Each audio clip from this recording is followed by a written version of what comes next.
해서 교회를 좀 간략하게 소개를 좀 시켜드렸습니다. 오늘 처음 오신 분들 환영하고요. 우리 옆에 있는 분들 이렇게 인사하겠습니다. 사랑합니다.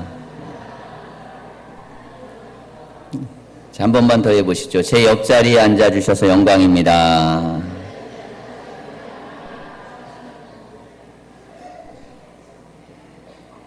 학문의 영역 중에 행동심리학이라는 것이 있습니다. 행동심리학은 사람이 인간관계를 맺을 때 그 관계를 맺는 방법이 우리의 언어보다 행동이 훨씬 더 중요한 역할을 한다라는 거예요. 그래서 행동을 통해서 심리를 연구하는 것입니다. 그 사람이 어떤 특정 행동을 하면 그 사람의 특별한 심리가 그 사람에게 있다고 보는 것이죠.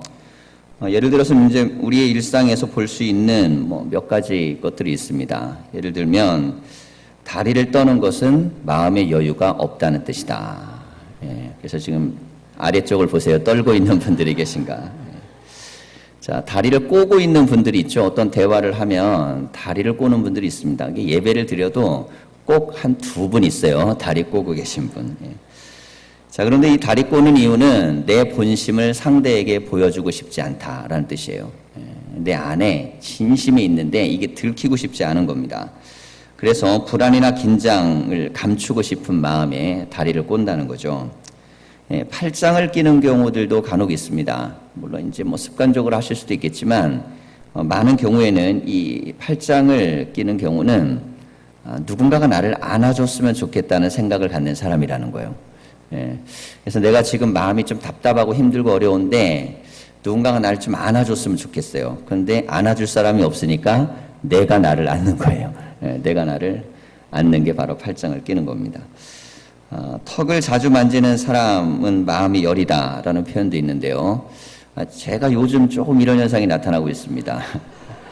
예전엔 없었는데 상담을 하다가 대화를 하다 나도 모르게 이렇게 하고 있어요. 이렇게 왜 하냐면 이게 상대방에게 진실을 얘기하면 상대방이 상처를 받을까봐 혹은 상대방이 마음이 약해서 그 말을 얘기하는 게 상대방의 부담이 될까봐 말을 하고는 싶은데 못 해가지고 그래서 요즘 제가 이런 많이 해요, 이거를.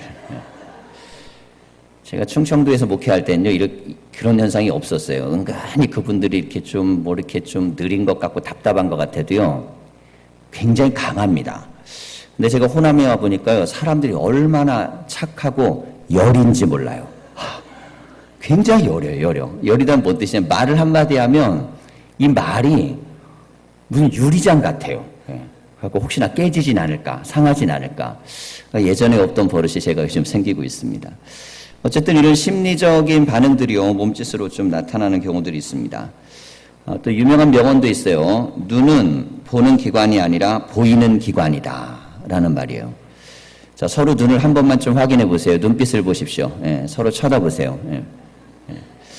자, 눈을 보면요, 우리는 눈으로 세상을 보는 것 같지만 사실 엄밀하게 보면 사람들이 내 눈을 통해 나를 보는 겁니다. 그래서 눈을 보면 그 사람을 알 수 있어요. 그래서 오늘도 예배 자리에 많은 분들이 오셨는데 이 눈동자의 빛나는 정도가 다 다릅니다.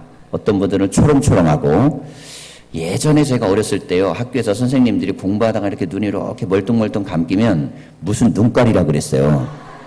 아세요 혹시? 동태 눈깔이라고. 이 동태 눈은 희마리가 없잖아요. 힘이 없어요, 힘이. 자, 그런데 사람의 마음은 눈빛에서 감출 수가 없어요. 그래서 사기꾼들은요, 어디 연습을 잘하면 눈 연습을 잘합니다. 들키지 않으려고. 그래서 눈에서 빈틈이 없는 사람이면 의심해 봐야 돼요. 그 사람은 진실한 사람이기보다는 사기꾼일 가능성이 많아요. 보통의 사람은 눈빛에 항상 마음에 이 불안함도 있고 또 걱정도 있고 염려도 좀 담겨져 있습니다. 근데 전혀 그렇지 않을 믿을 만한 눈빛을 주는 사람이 있어요. 자, 그런 사람은 오히려 의심해 봐야 돼요. 자, 눈이라는 건요, 어쨌든 간에 마음을 살펴보는 중요한 기관입니다. 자, 회의 시간이 끝났어요. 상사가 브리핑을 했는데 그날 이 부하 직원이 열심히 들었습니다. 쳐다보려고 노력하고, 그리고 그 내용이 무엇인지 열심히 듣고. 그런데 끝나고 나서 상사가 화가 난 거예요. 자네는 오늘 내가 한 이 보고가 마음에 들지 않나? 그러는 거예요. 아니, 무슨 소리입니까? 좀 열심히 들었습니다. 그랬더니 자네 눈빛이 마음에 안 들어 하는 눈빛이야. 그럼 내가 귀로는 듣고 있는 것 같아도요, 눈 속에서 사람들은 다 이게 검증이 됩니다. 자, 눈은 곧 마음입니다. 이처럼 사람이 어떤 언어를 표현하는 것보다 표정이나 행동이나 말투 혹은 행동의 하나하나의 반응이 훨씬 더 심리를 정확하게 반응하는 것일 수도 있어요. 요즘은 이런 이제 학문적 영역이 많이 발달했는데요. 예를 들면 식당이나 카페 같은 곳에 가면 어떤 자리에 앉는가, 자, 그러면 그 사람의 성향을 알 수 있어요. 꼭 들어가면 등 기대고 앉는 분 있죠. 예. 혹은 남들이 나 못 보게 등만 보게 앉는 분도 있고, 어떤 분은 가운데 자리에 앉는 분이 있고, 어떤 분은 맨 구석으로 가는 분들도 있어요. 자, 그게 전부 다 뭐냐면 내 마음속에 내가 어떤 자리에 있어야겠다라는 그런 마음들이 있기 때문입니다. 이처럼 행동은 강력한 메시지를 지니고 있습니다. 자, 오늘 우리가 함께 나눈 이 성경의 말씀 본문을 함께 좀 보겠습니다. 성경 중에서 가장 위대한 말씀으로 뽑히는 요한복음 3장 16절인데요.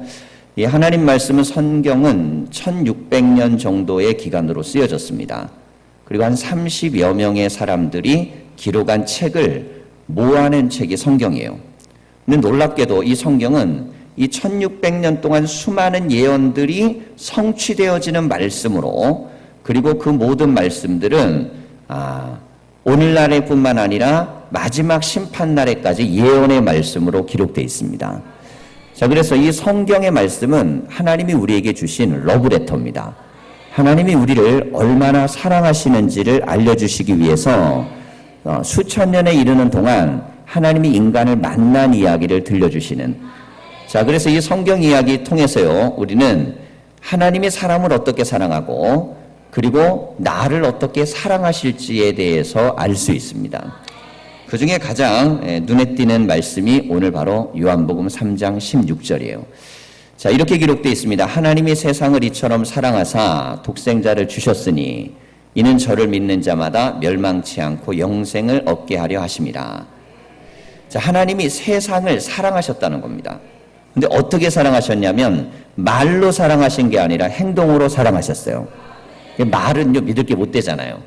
행동으로 증명이 돼야 됩니다. 자, 그런데 하나님은 자기의 사랑을 행동으로 증명하셨습니다. 많은 종교들이 세상에 있습니다. 수많은 신앙들이 있고요. 그런데 수많은 신앙과 종교는 모두 근본이 무엇이냐면 내가 원하고 바라는 무엇인가를 이루기 원하는 욕망입니다.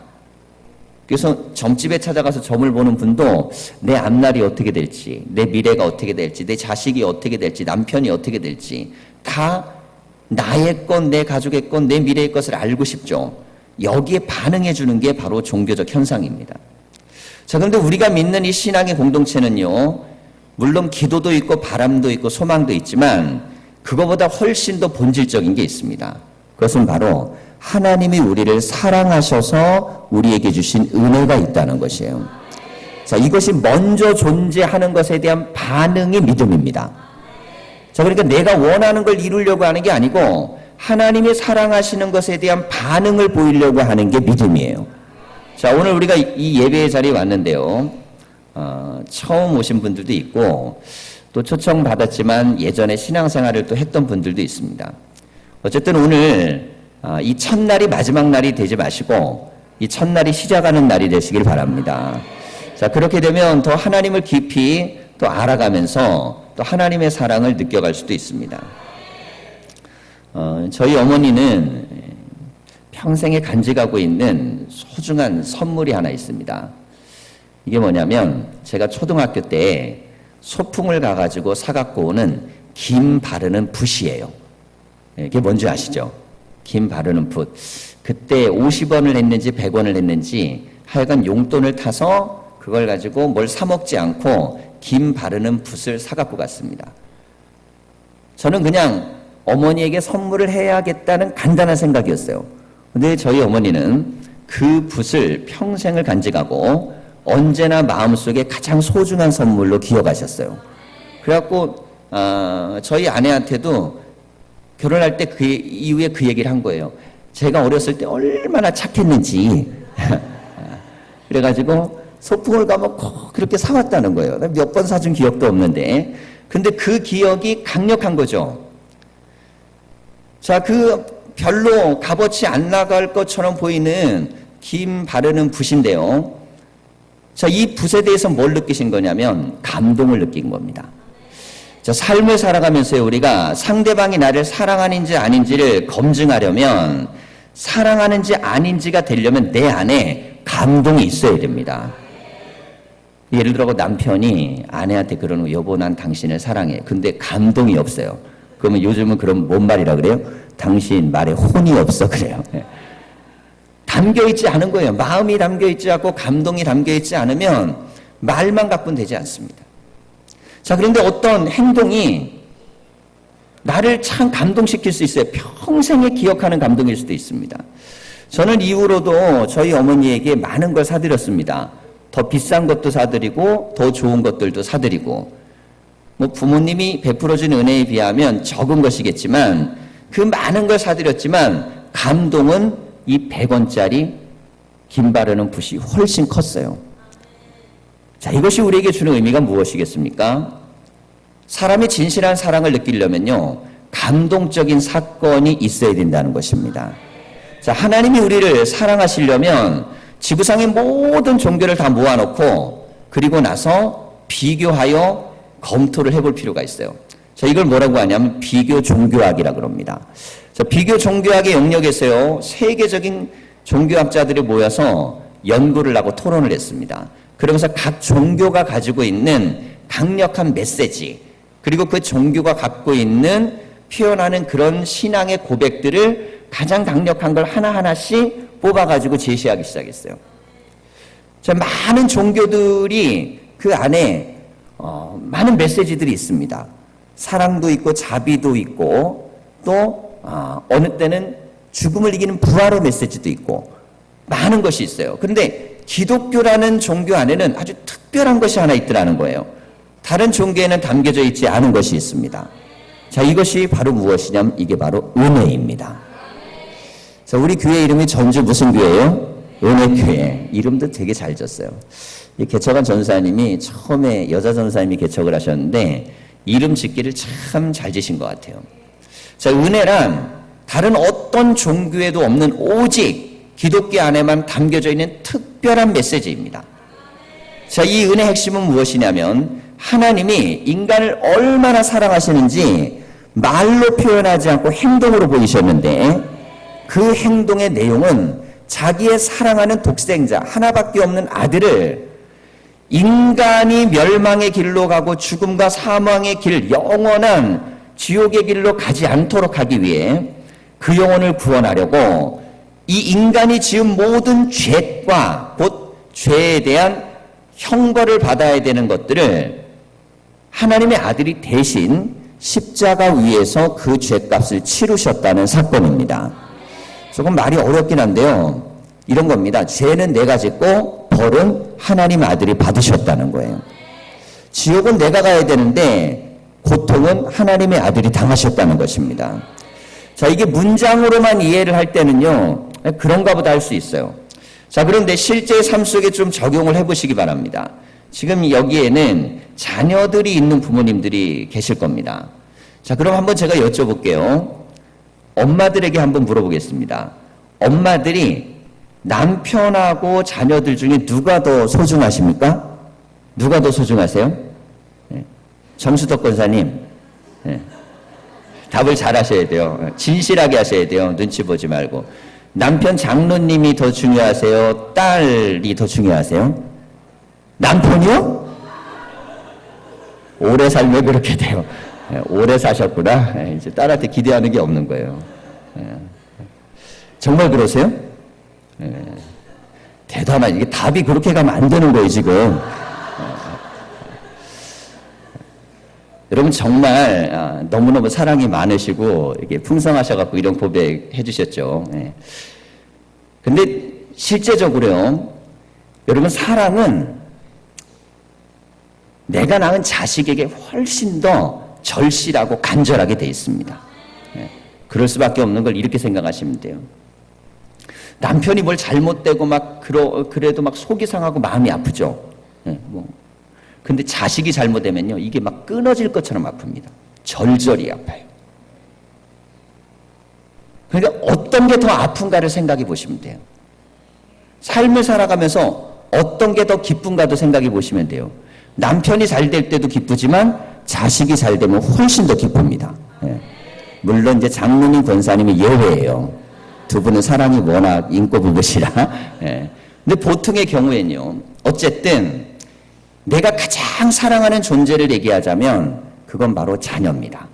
그건 어쩔 수가 없죠. 이 자녀를 향한 사랑은 아주 애절하고 애틋하고 독특한 것입니다. 제가 교회에서요, 우리 자녀들이 많습니다. 그런데 가끔 실수를 하거나 잘못들을 할 때가 있죠. 그러면 저희 자녀들이 저한테 훨씬 더 많이 혼납니다. 똑같이 잘못을 해도 우리 아이들은 2배 이상 혼나요. 그럼 좀 억울하겠죠. 네. 자, 제가 아이들을 공부를 가르칩니다. 근데 우리 아이들보다 다른 아이들을 5배, 10배 이상 많이 가르칩니다. 그러면 효과는 누구에게 나타날까요? 당연히 더 배운 애들이 좋은 결과가 나옵니다. 자, 그런데 우리 애들이 이렇게 생각할 수 있어요. 우리 아빠는 나보다 다른 아이를 더 사랑하나 봐. 그렇게 느낄 수 있을까요? 없을까요? 언제 느낄까요? 속상할 때. 평상시에는 이렇게 얘기해요. 아빠는 훌륭하다고, 대단하다고, 아빠 같은 사람이 없다고 막 이러다가 기분이 한번 딱 틀어지면 아빠가 나에게 해준 게 뭐 있냐고. 누구한테는 이렇게 잘해주고, 누구한테는 저렇게 잘해주고, 누구는 이렇게 사랑해주고, 난 뭘 해준 게 뭐 있냐고. 자, 이렇게 얘기할 때가 있어요. 자, 그러나 여러분, 제가 아무리 우리 교인 자녀들을 너무너무 사랑하고 그 아이들을 위해 헌신하고 사랑하고 베풀고 할지라도 제가 낳은 자녀들보다 더 사랑할 수 있을까요? 없을까요? 예, 그건 없습니다. 내가 내 아이를 조금 더 혼내킬 수도 있고요. 내 아들보다 내 자녀보다 다른 아이에게 더 관심을 많이 보여줄 수도 있고 그들에게 더 많은 시간을 할애할 수도 있지만 내가 내 자녀를 사랑하는 그 사랑은 소진되는 것이거나 줄어드는 것이 아닙니다. 그것은 아주 절실합니다. 뭐하고도 바꿀 수 있냐면 저의 생명하고 바꿀 수 있는 유일한 게 무엇이냐면 자녀예요. 안 그러세요? 애들만 아멘을 하고 엄마들이 아멘을 안 하십니다.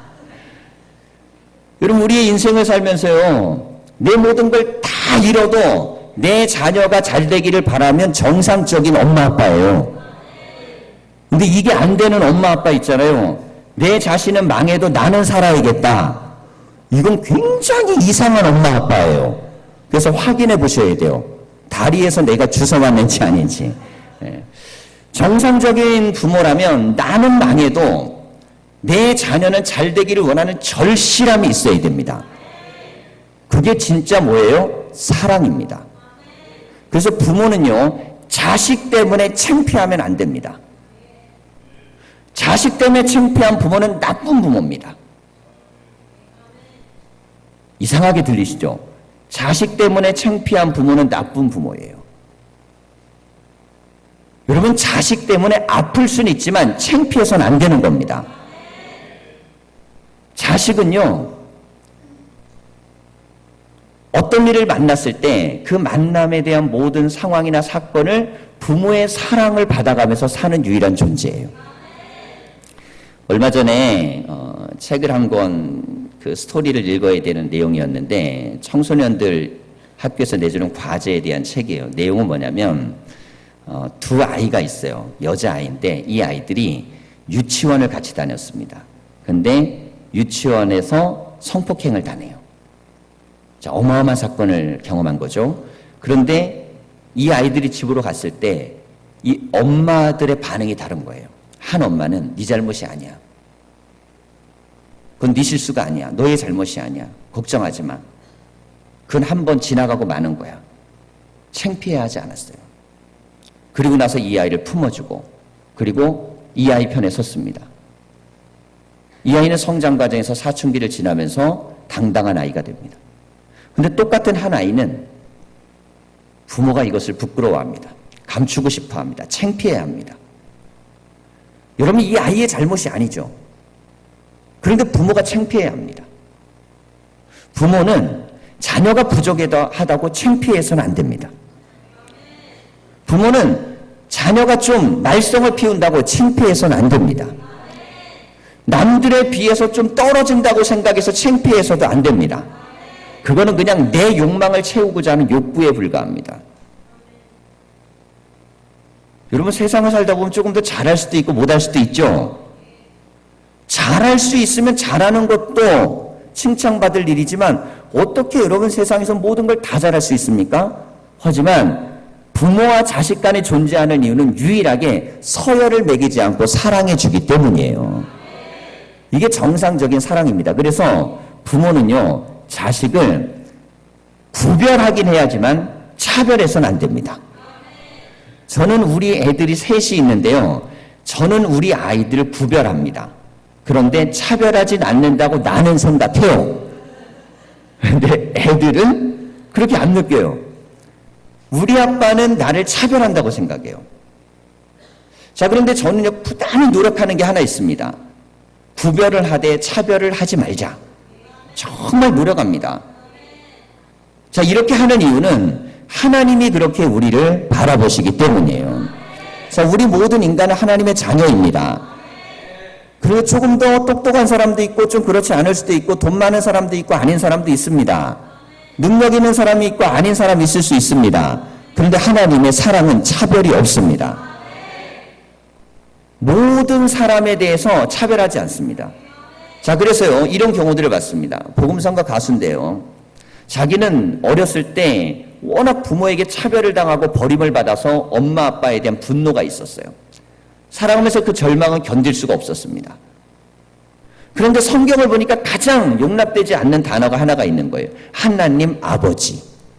자기가 세상에서 가장 싫어하는 존재가 아버지예요.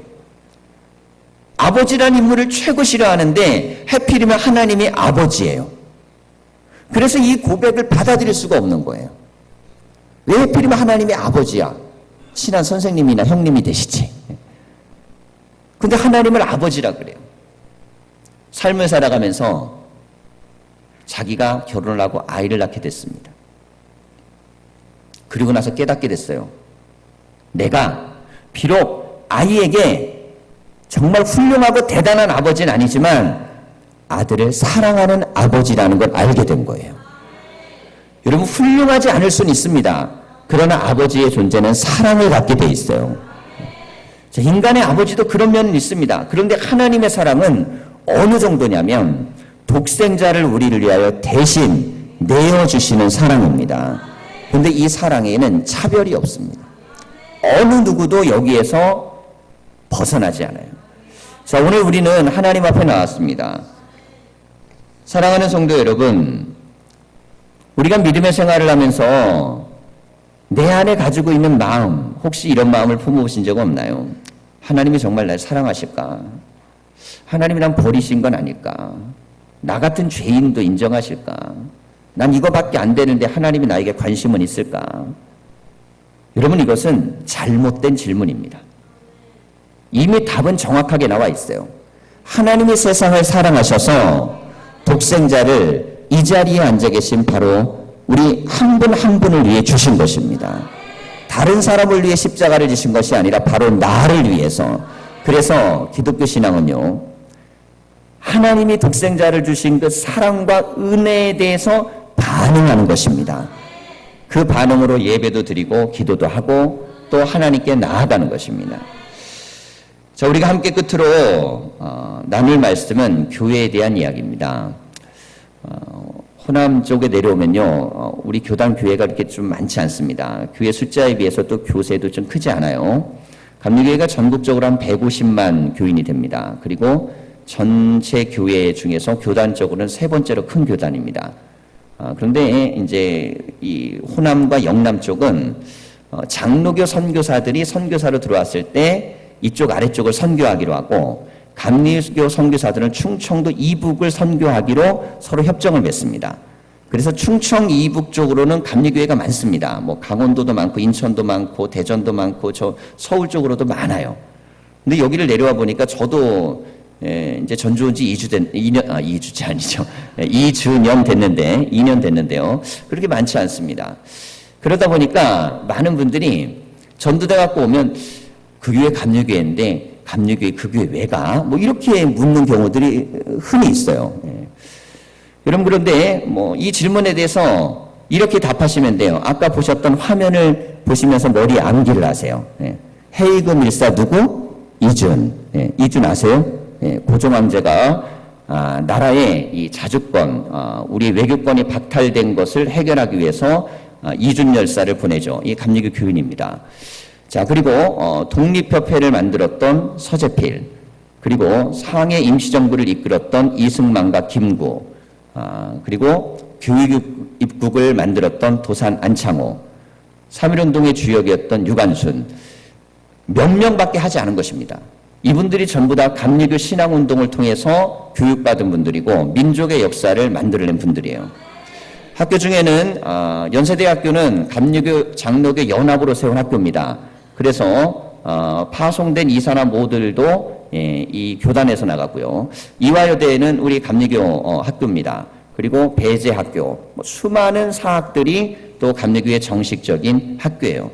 자, 이런 교단적 배경을 가지고, 그리고 교회가 추구하는 굉장히 중요한 사상은 영혼의 구원과 함께 사회를 변화시키는 역사입니다. 그래서 감리교회는요, 사회 변혁에 굉장히 중요한 역할을 합니다. 가장 가까이는 우리 역사 속에 김대중 대통령의 부인이었던 이유 여사, 이분은 감리교 장로님입니다.